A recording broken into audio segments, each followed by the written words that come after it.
کہ ہمیشہ اپنی ہی شاعری جو ہے اس میں شامل کروانی چاہیے. تو ٹو بی ویری آنیسٹ میں لکھتی ضرور ہوں لیکن میں اسے اس قابل نہیں سمجھتی کہ اتنے ماشاءاللہ سے قابل یہاں پر لوگ بیٹھے ہیں ان کے ساتھ شیئر کر پاؤں, اور یہ میں نے آج تک کیا نہیں ہے.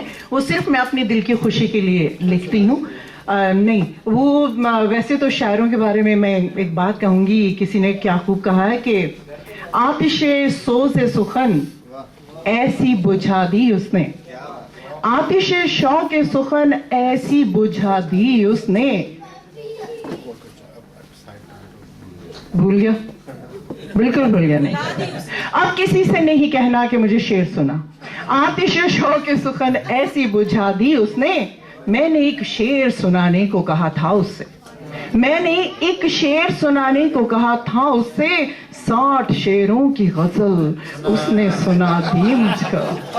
تو میں ایسا کچھ نہیں کرنے والی, بس شکریہ کہوں گی آپ سب کا. اور ٹو بی آنیسٹ مجھے معلوم نہیں تھا کہ حق صاحب کی جو کتاب ہے اس کی آج پھر سے اسے دلہن بنایا جا رہا ہے, سجایا جا رہا ہے. تو اس کے لیے تہہ دل سے آپ کو مبارکباد دینا چاہوں گی. بے حد شکریہ, بہت اچھا کلام. اور آپ کی بک پڑھوں گی تو مطلب خود اپنے ذاتی خیالات بتا سکوں گی, لیکن یہاں پر میرے جو قابل بہت ہی معزز مہمان تشریف رکھتے ہیں, انہوں نے جتنے قصیدے آپ کی شان میں پڑھے انہوں نے فضول میں تو نہیں کہا ہوگا. یقیناً وہ اس قابل ہوگی جو آپ کو اتنی خوبصورت پذیرائی ملی. بے حد شکریہ ایک دفعہ پھر سے کہوں گی. اور پھر اب بس کروں, اب شاعری میرے بعد نگہت جی کی باری. یہ دیکھیں اب یہ باندھ کر, یہ وہی والی بات ہے, 60 شعروں کی غزل اس نے سنا دی مجھ کو.